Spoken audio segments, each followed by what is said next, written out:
오늘은 저희가 내 월급만 빼고 다 오르네? 돈이 돈을 버는 이유에 대해서 한번 이야기해 보려고 합니다. 여러분들 다들 한 번쯤 그런 생각을 하시는 것 같아요. 내 월급만 빼고 세상 물가 다 올라가는 기분? 네, 늘 느꼈지 않나요? 내 월급 가지고는 생활을 제대로 할 수 없고 저축을 맞습니다. 내 맘대로 할 수 없으니까 맨날 쪼달리잖아요.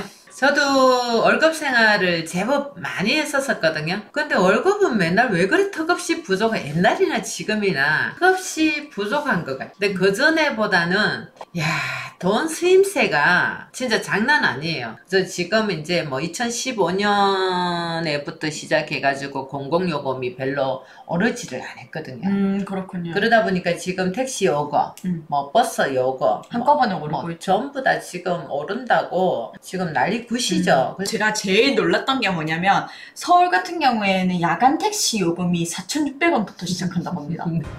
서울 택시 기본요금이 오는 16일 새벽 4시부터 800원 오른 3,800원이 됩니다.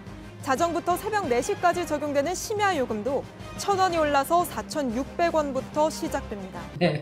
그래서 모두들 댓글에 뭐라고 써 있었냐면은 이제부터 무조건 막차 시간을 안 놓쳐야겠다. 그 서울에 계시는 분한테도 재테크 쪽으로 어떻게 생각하세요?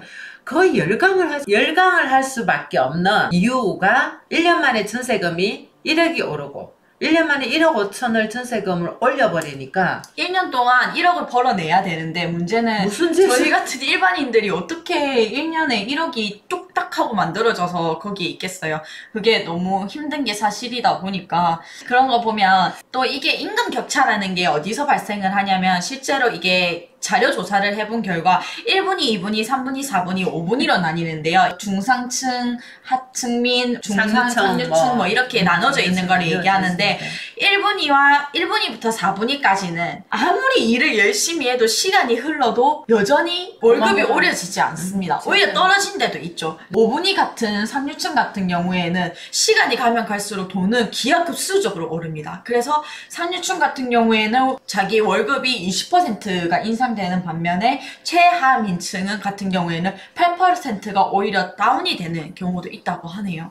네, 그러니까 부모들이 그렇게 공부하라고 생 난리를 지기는 거고 좋은 대학 가라는 거고 많은 혜택을 보니까 그렇게 열강을 하는 것 같습니다. 여러분들은 어떠신가요? 이게 월급이 워낙 잘 안 오르다 보니까 사실 되게 고민이 많으실 것 같아요. 그래서 월급이 많이 안 오르다 보니 오히려 사업하시는 분들도 많으시죠. 내가 힘들지만 그래도 월급 받는 것보다는 조금 더 나으니까. 또 이성실님 같은 경우는 15년 전에 연봉으로 새우깡을 57,000봉지 샀는데 지금은 6만 봉다리를 산대요. 오르긴 올랐는데 체감이 안 되는 이유는 연봉은 2배 정도인데 새우깡은 몇 봉다리 안 늘었다. 그렇구나. 그래, 맞아. 무슨 말인지 알겠어요. 내가 만약에 15년 전에 한 달에 10,000원을 벌었는데 이때는 내가 57,000봉지의 새우깡을 벌 수가 있었던 거죠. 근데 15년이 지나고 2배가 올라서 2만 원을 벌겠는데도 6만 봉지밖에 못 벌인다는 거는 실제로는 내가 10만 봉지 정도는 살 수 있어야 되는데 그게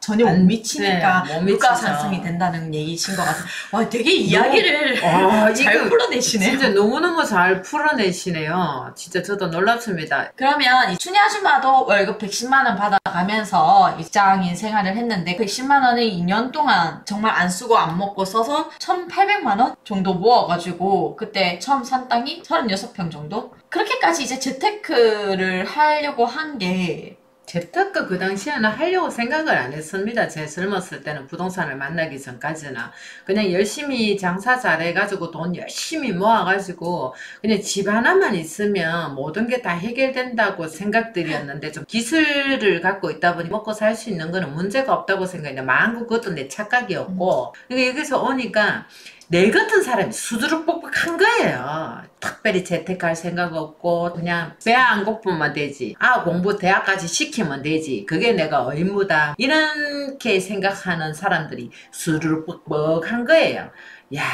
그런데 이 부동산이 저를 완전히 싹 다 갈아치웠잖아요. 돈은 투기와 투자에 대해서 저도 굉장히 혼란스러워 했는데 아니에요. 투기가 됐든 투자가 됐든 남을 해코지하지 않는 이상은 무조건 돈을 벌여야 됩니다.